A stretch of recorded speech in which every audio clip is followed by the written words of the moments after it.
Hi, and welcome to today's episode. Thank you so much for joining us today, whatever you're doing. I hope you're going to enjoy listening to this conversation with our fabulous guest. I am excited to bring you this conversation today. It's a real life story, and I know that you all enjoy these kind of stories as well as the experts on different health and wellness topics we have on the podcast. But this guest is going to share her story of how striving and working really hard to achieve the things that she believed would bring her the happiness she wanted weren't the right things, and how when you are pushing and really focused on the things you think success is going to create for the happy life you want, and they aren't the things that actually align to who you are as a person and the values you have and what really matters to you, then you risk creating problems for your health and ultimately your happiness. And so Emma Hine joins us today to help you, because she's so passionate about helping you to really get clear on what it is that does matter to you and what will create the happiness that you want for yourself and your family. So welcome to the podcast, Emma. Thank you so much for having me. I'm really looking forward to this conversation today. Yeah, me too. So just to kick us off and find out a little bit about you, I'd love to know what your most impactful healthy habit is that you do most days to support your well-being. For me, it's gratitude journaling, something that I started doing. It was back in 2021, I think, when I started doing it. And I just spend a teeny little bit of time every single day writing down 3 things that I'm truly grateful for. And they are normally like really small, teeny things that if I hadn't written them down, I wouldn't have even noticed that they'd happened. And then I always add one thing that specifically made me smile. Oh, I love that. And that's something that I actually encourage people to do when we talk about gratitude practice, because when you get really small, it helps you to then notice those small, probably quite inconsequential things that could happen through your life. And I love your smiling one, because that's something, again, I've talked about and used, is that whole like smiling and laughter piece that we can again easily miss in our lives and think, oh, we never really smile, or nothing much gives us anything to smile about. But there are always things, even if it's just seeing that little robin redbreast on your walk like I did this morning, and it brings a nice smile. So brilliant. I love that. Thank you. So let's get into your story then and rewind back to where you were quite a few years ago and how you were feeling, and what it was you were working towards to create the happiness that you wanted for yourself. Okay, I'm going to take you right back in time. I'm going to take you back to when I was in corporate. I wasn't unhappy in corporate. I enjoyed my job. I loved the people that I worked for. Yes, it was, a demanding job because corporate tends to be that way. But I always felt like something was missing. And that thing that was missing was my own freedom and independence to be able to pick and choose what I did, when I did it, who I did it with, how I did it, that sort of thing. So I decided that launching my own business was going to help me to get some of that freedom that I desperately craved, so I could go to the children's plays and, nativity plays and all of those things without Yeah. having to constantly beg for the time off. So that's why I launched the business back in 2006, which is why I say I'm taking you back in time. It was all about freedom. That's all I wanted. Yeah, over the years, that desire, that what felt like was going to be my successful life, got diluted, and suddenly it became something quite different. And quite quickly, what I actually grew was a very financially successful business that was making lots of money, but ultimately it was taking over my life. So the freedom had gone, and instead of the ties I'd got in the corporate world, I was tied to working crazy long hours. If I went on holiday, the laptop came with me. I probably spent less time going to the children's plays and things than I did when I was in my role, because I got very focused on what it looked like externally. And I didn't know this at the time. At the time, I hadn't got a clue. I was just pushing for the next milestone and the next milestone, believing that eventually something would give me ultimately what I wanted. but I was focused too much on the financial goals. And now I know why that was. I know that was something that was said to me as a child at school by a teacher, telling me that I would never make anything of myself.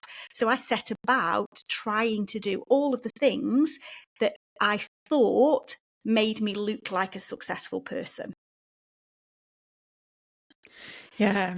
And I think that's very common, isn't it? I think what we believe success to be is put on us from society, and certainly for our generation, when we were young, social media wasn't around, and so we didn't see all of these influencers and CEOs and entrepreneurs that are visible to everyone of every age now. But success seemed to be from having a good job with really good money and being able to afford things, didn't it? And so I think that's very common for us to pin our happiness on that success and then put everything into achieving that success, because that saying of I'll be happy when I get the next pay rise. I'll be happy when I can move house to a bigger house. I'll be happy when I can go to Florida and take the kids to Disney, and that kind of thing. And is that how it was for you? Did you have those things in sight that you thought, oh, this is going to help me to be happy? Yeah, I think I just, in my head, it was all very subconscious. I wasn't specifically thinking, Mm. this particular thing, this particular asset was going to be the thing. But subconsciously, exactly that. I was thinking that, at some point, if I just keep growing this business, the more money, in effect, that is coming into the business, the easier my life will get at some point, because, ultimately I was going to have the money to enable me to do what I wanted. Yeah. But I completely forgot that actually to make that money I needed to still have my happiness. It's not just a destination. That's something I talk about a lot. We need to enjoy the Mm-hmm. journey, and I completely took away the journey piece for me. I was so focused on the next goal, even though I knew, because I'd been doing this for so long now, that I knew that the next goal wasn't probably going to be it, and I was probably going to do it again, because I'd completely lost a grip of what it is. And I did this. I first realized that this business was not giving me what I wanted back in 2010. It was 2020 before I actually, did anything about it. So for Mm. a whole 10 years, this business had a huge impact on my mental health. My mental health had taken, a real downward spiral, because I was just so unhappy. Yet I had done this. I had built this business in this way, and I didn't feel that I could do anything differently, because I felt like now I'd got this far, it would be silly to stop, because it's coming. Whatever this is, it's going to come, it's going to happen if I just keep going. Yeah. And 10 years is such a long time to know that you aren't really that happy. And do you think there was some kind of element of addiction almost there, because you were making good money, and I know you did enjoy the business, didn't you? Like ultimately you liked the fact that you were achieving even though it wasn't making you happy. Do you think you were addicted to just thinking, oh, just this next thing will then solve the problems that I've got? I think I just got so carried away with doing what I was doing day in and day out. I don't think I really gave any consideration to what the alternatives were. I was just so focused on getting up in the morning, doing what I needed to do, going to bed, starting again, and doing the next thing. So I deal with business strategy day in, day out. Even back in my corporate days, strategy was something that I was very heavily involved in. So I know exactly what I should have been doing within that business. I know what I should have been doing, yet I had chosen not to do a lot of that stuff. And I had chosen purely to focus on, bringing money into the business to give me something that would eventually enable me to step away. But I wasn't putting the right things in place that were going to ever enable me to step away. Everything I was doing was Mm-hmm. about throwing more of me into the business, more of my time into the business. And ultimately, my life became my business. I'd come home from work and it's all I would be talking about. It was all that I would be, on my laptop fiddling about with, or doing. And that would be 7 days a week, up to 90 hours a week at some points. I'd go on holiday and, the laptop would come with me and I would spend, I'd spend so much time, working every day. We bought a villa in Spain. And one of the key things for that villa was making sure that we got proper internet access, and I'd got all my office set up there. That was my priority for what should have been, a family getaway. Yet my priority was making sure that I could still work when I was there. And that is so sad. But I couldn't stop myself. Now, whether that was an obsession or whether that was a fear, I suppose it could have been either. But I couldn't stop myself. I had to keep doing what I was doing because I was so afraid of looking like I had failed. I was so afraid of saying I am struggling. And I'm sure we will explore this more when I talk about my mental health. It was very low. I had lost a considerable amount of weight over the years. I looked so poorly. I didn't see it at the time. I was drinking copious amounts of alcohol. I wasn't eating properly. My body must have taken a real battering over the course of the time, because the more you drink alcohol, it is an addiction. The more you drink, the more you need to drink the next day, because it takes a little bit more next time to block out what I'm trying to block out. And it didn't make me a very nice person, yet I wouldn't ask for help. I wouldn't go and see a doctor. I wouldn't tell anybody that I was struggling. I could be as low as I wanted to be, yet anybody outside my front door always saw smiley Emma with a lipstick on, with her clothes on, with her hair done.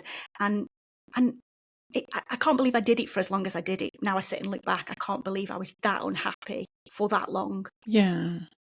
So talk a little bit then about, in that 10 years, you've mentioned some things there with the drinking and how you were feeling on the inside, and 70, 90 hours a week. When you add on what you probably slept, which wasn't, I guess, a great deal, there wasn't much time for anything else. So what did life look like, and how were you really feeling? What were some of those like warning signs that you had, which you did ignore for many years? I mean, I think I felt pretty worthless. I think that's the best way to describe it. I think I thought that, it was me that was causing all of the problems, because it was me that was, ultimately growing the business. It was me that was, the unhappy one. Therefore, that was my problem, something that I needed to work out. And I thought I was a bad wife. I thought I was a bad mum. I didn't go to I'd get invited to things and I didn't go to things. Friends and family would invite me to, various events, and I didn't go for two reasons. One, I thought I needed to work. Work was what I needed to do first. And two, I suppose it was a fear of anybody seeing what was actually going on behind the scenes, because give me a glass of wine and I know what's going to happen. It was safer to do that in my own space. But it got very, very low. I got to the point where, I wanted to end my own life. I wanted to, take myself out of the equation, because then I thought everybody else will be okay because they won't have to put up with what I am giving them. And I still, even after attempting that, I still got up the next day, put my lipstick on and went to work like nothing had happened. Mm. Oh, I've just got so many goosebumps when you were telling that story there, because it is such a low place to have gotten to and still not reached out for help. And as you say, to have just got back up and pretended that everything was normal the following day and continue with life. And were people around you aware? Were your husband, parents, or if you've got siblings, people close to you, did they pick up that anything was wrong during those years? My husband obviously knew. There was times where he was clearly concerned, and he sort of begged me in effect to go and do something about it. But I didn't. I got nasty. He knew eventually he had to just sort of let me do my thing, because it was just going to end up with me pushing him away, if he tried to do anything more. The children must have seen, they must have seen how I was behaving once it became night time, and the drink got opened. They must have Right. seen. But I think I just probably drank and slept. I think I spent a lot of my time, I say I think, because so much of that time I don't remember, purely for obvious reasons. Purely for obvious reasons. Externally to that, yes, people noticed that I'd lost weight, but I, whether it's a good thing or a bad thing, I am very good at being able to change the subject and move away from that quite quickly.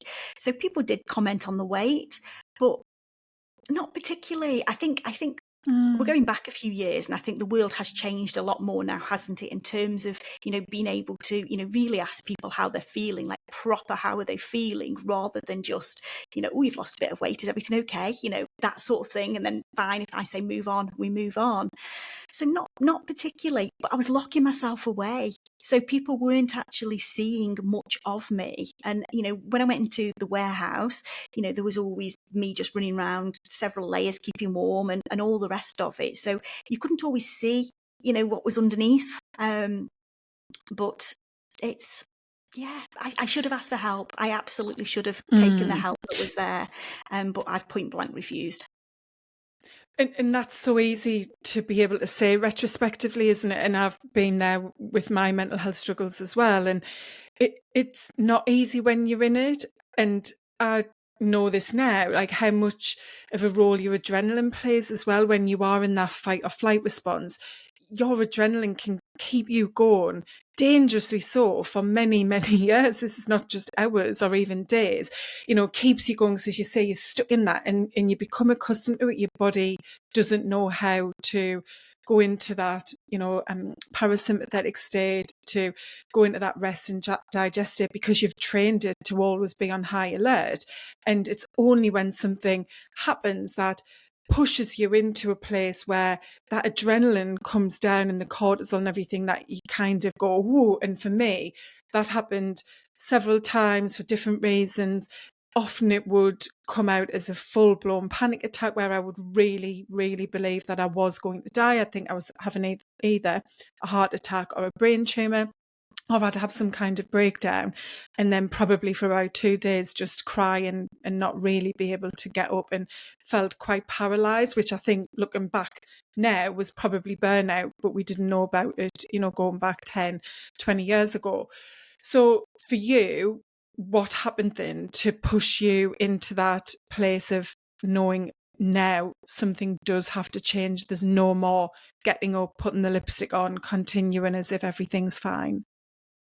I think just over the years, I must have just got myself to a stronger place. And, most of that will have been because my husband was there constantly doing whatever he was doing to keep picking me up and, and keeping me going day after day.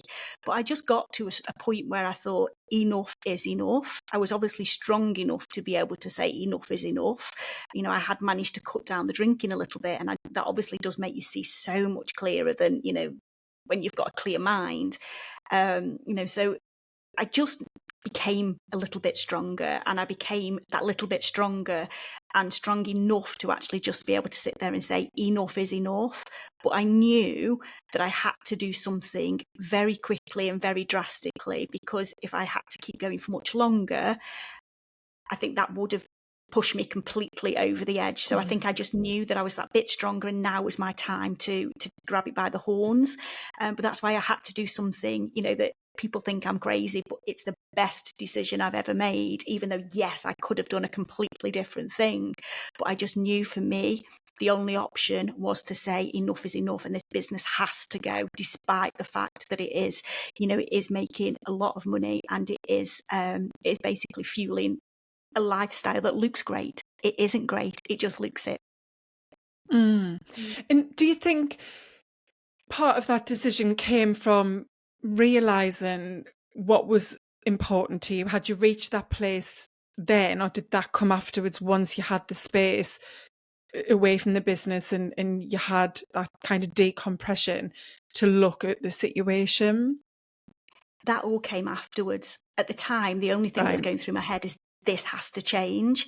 I had no idea what it meant in terms of what the future was looking like, but I just knew it had to change. But then once I took a couple of weeks out, the business closed for a few weeks, something we'd never done before, came up with a new plan, implemented the new plan. So I did that in the Christmas 2020 into 2021. It was the middle of March 2021 when we fulfilled our very last order ourselves from that business. And it was at that point, it was almost like I then needed to collapse to allow myself to pick myself back up. It was that point where I think everything hit me in terms of, what I've been through, the fact that I completely lost myself. I had no idea who I was anymore, or what I wanted, or what I wanted to do moving forward. I knew exactly what I didn't want, but I had no idea what I wanted to do moving forward.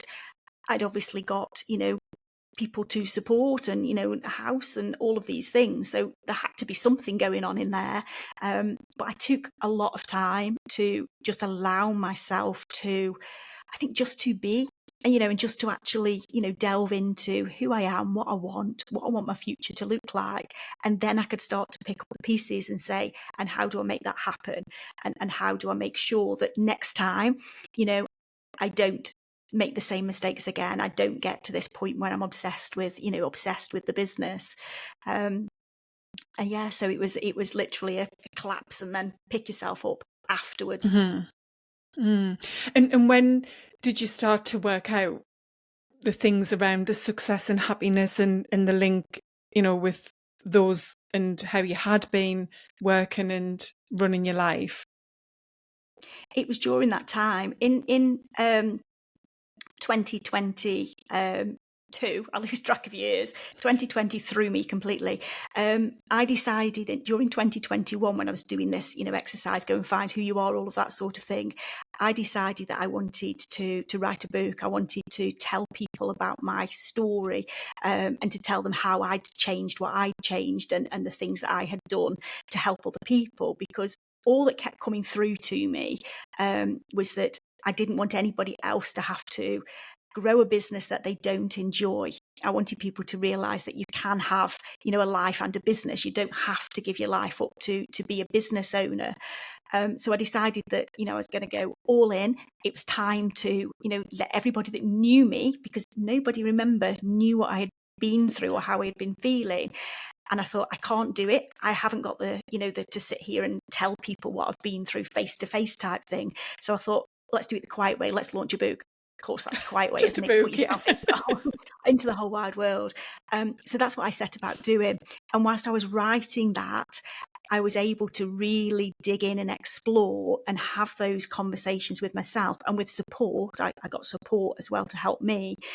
I was able to really start delving into what success meant to me, what happiness meant to me, and why ultimately that business didn't give me any of those things, and how it is possible to do things differently. So it was almost like that book was about me exploring me, but obviously then being able to put that out there for other people to say, do you know what, it's absolutely okay to not be okay, and it's okay to change something if it's not quite working. But the week before I launched it, I did have to have some conversations with some of the closest people with me, just to pre-warn them, because the fact that I tried to take my own life, that book was going to be the first time they knew that. And obviously I had to tell those closest to me that.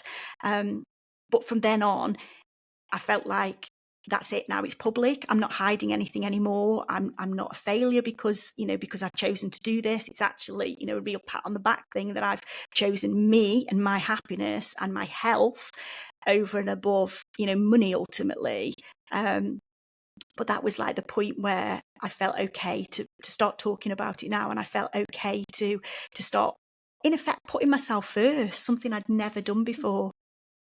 And so you talk about the success trap and your experience in the book, and obviously what you now know and believe and want to support other female business entrepreneurs or business owners, entrepreneurs to know for themselves, because you, as hopefully anyone can hear, like totally lost yourself and found yourself in a way that, you know, like it shouldn't have had to happen like that. You've had to go through some really dark times for a very long amount of time to then get to where you are now. And you want other people to not have to experience that for themselves. And you and I are similar in that, from a different place, but in that we've both really struggled with our mental health and seeing how that plays out in every aspect of your life. And so where you are now with, you know, what it is you want for yourself to create that happiness, like what is it? And I know health's a big part of that, isn't it? So like how Yeah. did you kind of gather, I guess, what your priorities were from that perspective? Yeah. I mean, my priorities are not any different than they were back in 2006. And that's what is the most, I suppose, crazy thing about this. You know, what I wanted back then, you know, this freedom to be able to do these things, you know, and to do things my own way is exactly what I want now. Life has changed. You know, the children have grown up. It's now grandchildren, not children. And, you know, obviously the world has moved on, hasn't it, since 2006. But for me, it's still very much about, I love work. I'm not somebody that wants to sit and not work, and I'm prepared to work really, really hard. I haven't got an issue with that. That's me. That's who I am. But I still need to be in control of that. You know, I still need to be able to, if I go on holiday, I want to be able to say, do I want to work or not? And it's okay if I want to, but actually equally it's okay if I don't want to. I want to be able to, you know, choose the people that I work with. I want to be able to, you know, if somebody rings me up and says, do you want to go for a coffee? I want to say yes. I don't even drink coffee, but I love meeting friends for coffee.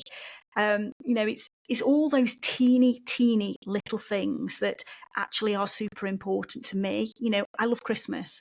I've always loved Christmas, and I've always been very clear that I love Christmas. Yet Christmas was a horrible time for us because we were a retail e-commerce business. We were so busy.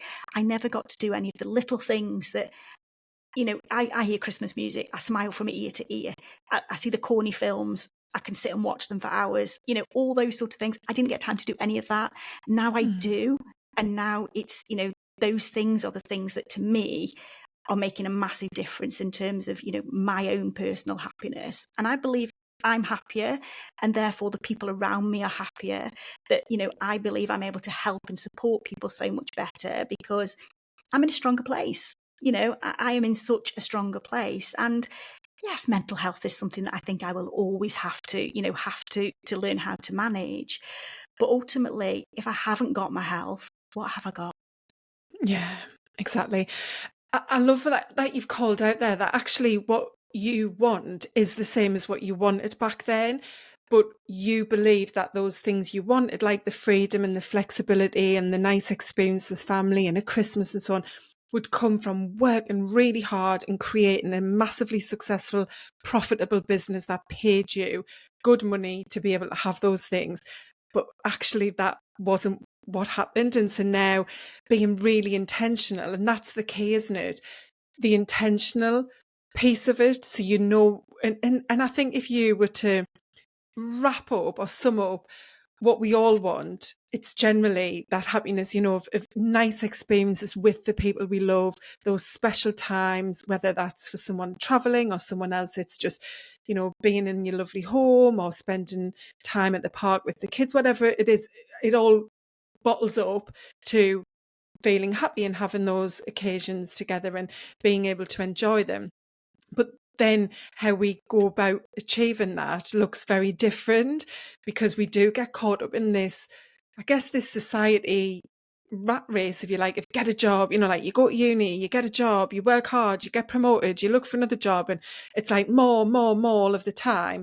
And then before you know it, 20 years have gone and you think, wow, I've had a pretty rubbish 20 years working so hard, not seeing the people I love, not really having that many experiences. So when I've had them, I'm headspace wise still in work mode or stress of other things in life. And yeah, that's gone in the blink of an eye. And so kind of to come on to health then, I know you've made a lot of changes, as you said, you know, if you haven't got health, then you haven't got anything. And I do believe health is wealth. If, you know, you could, like you did, run that business and have huge profits to create a nice on the outside lifestyle, but inside, because you weren't healthy, you weren't able to enjoy that and take any real satisfaction from it. So what are the things now then, aside to the journaling we spoke about at the beginning, that you've really shifted in your lifestyle to make sure that you have both strong physical and mental health. Yeah, I mean, for me, it's this part of the journey has only really just started, because I needed to get some of the other stuff in place before I could focus on, this. You have to do Yeah. one thing at a time. So I've sort of got this foundation strong now. And 2024 for me was very much about, this year I need to start focusing on my actual health, because last year I had lots of, things going wrong within my body that partly will be my age, bless, that as you start to get older, more things do start to give up a little bit, don't they? So it will be partly my age, but also I believe that a lot of that stuff is just because I abused my body so much over the years. It's a bit like, if you work a job and then you go on holiday, you get the cold, don't you? You pick up the bug. And I think that's what happened to me. I worked so hard. I was never poorly. I never had time to be poorly. Whereas once I suddenly created this time, it's almost like my body went, and now you need to deal with all of these things that you've done. So last year, I had, and I'm still, getting myself sorted in that sense. I had lots of things that I needed to, to start to work through. So this year for me is very much about, starting to focus on little things. For me, looking after my health is something I have never done. I have never done that. So I've got to do little bits at a time. So I've been doing like little bits of walking out in the fresh air. I did dry January. Every month, basically, I'm setting myself a new goal that is a health goal that is sitting alongside all of my business goals, my life goals. I'm setting myself a new little health goal. So, one was 30 minutes walking in fresh air every day. One was, dry January. We're coming up to the next one, and I need to decide what that looks like really quickly because it starts tomorrow. But yeah, I'm just setting myself a little goal, and what I'm not doing is setting myself something really big up front because I know that I'm likely not to do it. So for me, when I get to the end of one month, I do what I'm going to do for the next month. And it's just a 30-day goal. It's just something I will do for 30 days. But it was all focused on getting me healthier internally as well as mentally, so that the physical health as well as the mental health. Yeah. Oh, well, that sounds brilliant. And you are so right in that it is about the small steps to create those habits, and you will get the benefit of those over time. And as you said, you had many years of really quite poor habits and not prioritizing anything from a health point of view. And that took its toll at that point in time. And that's what I try to help people to see, is the effects of those bad habits play out over time. Likewise, the effects of good habits play out over time. But sadly, as humans, we want instant gratification, especially in this modern world. And, someone goes to the gym for a couple of weeks and they're like, oh, I haven't lost that stone, or I haven't got the six pack. And where's the biceps? I've still got bingo wings. This is rubbish. I'm going to, jack it in. But the effects will come over time. And that's, the best way to look at it is every little step forward you take to build strong health is a step in the right direction. Whereas every step you take that you think, well, what's the point? 'Cause it's not going to happen, is taking you further away. So that gap gets wider and more difficult to close. So yeah, I love that. And with regard to dry January, so how was that for you? Because obviously you've shared some of your story with the role that alcohol did play in your life in the past. Is that something that you've been able to manage? And do you feel as though having that break from alcohol did have a positive effect on how you felt? I'm laughing because what you were just talking about, we want these instant results. I think that was me with dry January. I think I set myself this, I won't drink alcohol. I'm going to feel wonderful. I'm going to be sleeping beautifully and, all of this stuff. Of course, there was benefits. Of course there was. Inside, my body must have been truly grateful for the fact that I didn't drink alcohol. I didn't find that I slept particularly better, but I don't think I gave it time. Just in 1 month, it isn't time. I know that. I did find that I was probably thinking clearer. Now, whether that was the alcohol or whether it's just because I was so determined in January, I don't know. But I did lose half a stone. So there you go. There was a real, a benefit from that sense. So I know that if I'd have continued that, I know I would have started to feel the benefits. I know that. Mhm. but I do enjoy a drink. It's in control now. It wasn't all of Yeah. those years ago. It's in control now. I probably don't drink as much as I did because I've had a really good break from my body, but I've also shown myself that I can do it. And I think that was a big achievement for me, to be able to show to myself that, I can set myself a goal that, anybody that knows me knows that I love a glass of wine, know that it was, something that they thought, she'll never do that, but I did. So yeah, I'll do it Yeah. again. I don't know if I'll do it dry January or whether I'll do dry another month, but I will definitely do it Mhm. again, and I wouldn't be, afraid to do it again.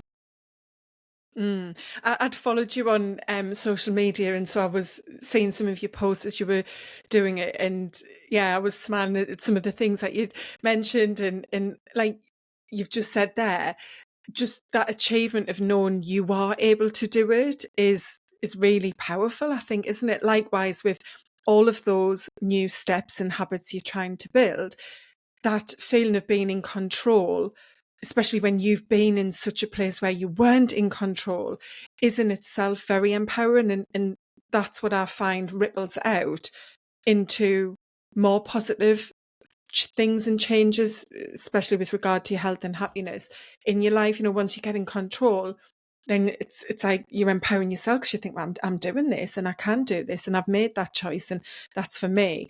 And something that you touched on actually, which I was going to comment on, was about getting older and these things are going to happen. We don't need to accept that, Emma. That's something that we've been brought up thinking is the case, but we can protect our health and build, longevity by taking care of ourselves without thinking that, certain illnesses and diseases are an inevitable part of aging.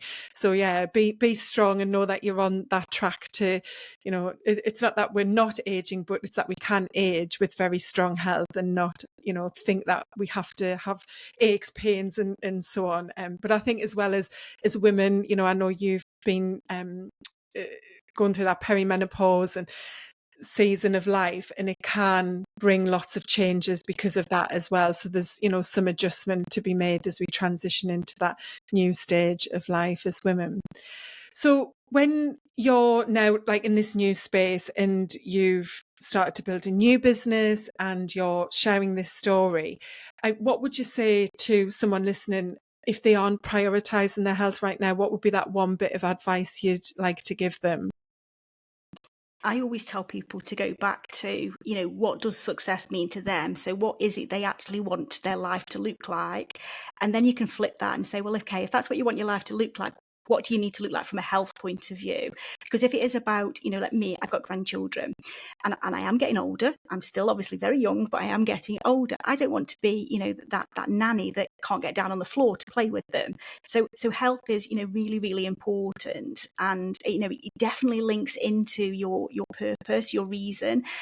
So for me, it's always about getting to know what that reason is and then really looking at what that looks like holistically. So that's you as a person, that's your business, that's your lifestyle, that's everything. The whole thing has to be, be joined together, because there is no point having money if you're unhappy. There is no point having money if you are unhealthy and poorly. I'm not saying money's bad. I am not saying that at all. If you want to go and earn £8 million a year, good for you, absolutely. Just make sure that it's actually what you want. That's the only thing I would ever say to anybody. Just make sure that what you are growing is what you want to grow. And don't ever forget that, ultimately, if it's your business, if you're poorly, what happens then? Yeah. So true. And that's the message I try to share is, if you ain't got your health and you ain't got much, you can't work, you can't run your business, you can't achieve those things that you want. And so just kind of to wrap up, I would ask you, I know you've had a lot of changes personally as well in your life. And as you said, there's been in the last 2 to 3 years, so much change. You talked about losing yourself throughout all of those previous years. Do you feel as though you've found yourself now? Do you feel as though Emma's back and you know who she is and what she needs to live that great life? She's certainly coming. It's Mm-hmm. still, I'm going to be 100% honest, there is still some that is work in progress, because there is so much to unpick, and I Yeah. am unpicking all of that stuff. But, baby steps, one thing at a time. But in terms of, the question is, am I happy? Ultimately, I am definitely on that track. There's things that are going to keep knocking us, isn't there? There's things that's going to, we're not going to be happy with in life, but I am definitely 100% a different person than I was, just a few years ago. And I absolutely know now that, what I am doing is giving me that freedom. I can go on holiday and choose not to work. I can go for coffee. I can be happy and grateful for the little things. I don't need alcohol to make my day feel better. So I have 100% turned my life around, but there's still work to do. Yeah.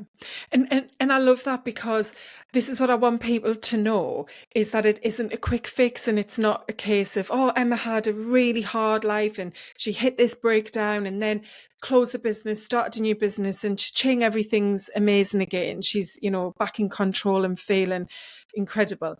Life doesn't happen like that. And this is about knowing that by being intentional with what you want for yourself, how you're going to achieve that, and starting to take, as you said, those tiny baby steps towards it, you do start to get in touch with who you are again, to feel those moments of happiness and joy and smile through the day. It might not mean that you singing and dancing every single day, all day, but that you're creating a life that is one you want and that you value. And that's the key with health, and making those changes, which can feel really hard and far from reach, especially when we do want results quickly, is that, it's not just going to change overnight, but as soon as you know, and I think an important part that you're kind of alluding to is you're checking in regularly with yourself, and you aware, you're chatting to people, you're sharing things on your social media, so you're recognizing those things you are doing to make those changes. And that is really key as well, to knowing that you're making it happen, and to keeping the momentum going and the motivation that you need. So yeah, I think it's brilliant that you are so honest about it, and can help other people to see that this isn't just having a magic wand to wave at all. It's about just taking back control, isn't it? Yeah, completely.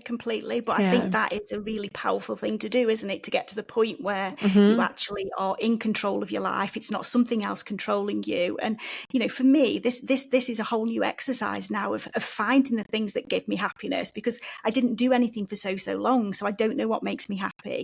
I don't know what I want to do in terms of, exercise and all of the things that are going to help to keep me healthy, because I don't know what I can do. I don't know what I enjoy, because I didn't do anything for so long, which is why for me, this is still a journey, because I am wanting to try different things to find the thing that I love, find the thing that I enjoy doing, that is going to give me satisfaction from it. I'm happy point of view, but actually it's also going to help me to build that health back into my life that I know I 100% need to keep working on. But what a brilliant place to be in, and how exciting is it to think, oh, what is it that I need, and find those things, try new things. And that's amazing to know that you have all of those different possibilities ahead of you, and you're going to probably find something that you've never done before and think, yeah, I'm going to add this into the toolkit. This is going to be one of my new healthy habits. So yeah, I wish you lots of luck with that. So Emma, do you want to let people know about the book, what the book is called and where they can get it, and how to reach out with you as well if people would like to connect and find out more about what you do? Absolutely. So the book is called The Calibrated Life, and you will find that on Amazon. The book will, as I say, it takes you through my full story, and also the 5 steps, the 5-step process that I followed to make the changes within my life. So you can grab that on Amazon. You can find everything about me really on my website, emmahine.co.uk. But if you just want to follow a bit about my story, my journey, where, I talk about the good and the bad stuff. If you want to just come and explore that a little bit more, then come and find me on Instagram. I am Emma Hine. Brilliant. And I'll pop the links into the show notes as well. So thank you so much for your time and your honesty, Emma. I really appreciate you being here, sharing your story and your passion. I'm sure it's going to resonate and help a lot of people. Thank you. Thank you so much for having me, Nicola. You're welcome.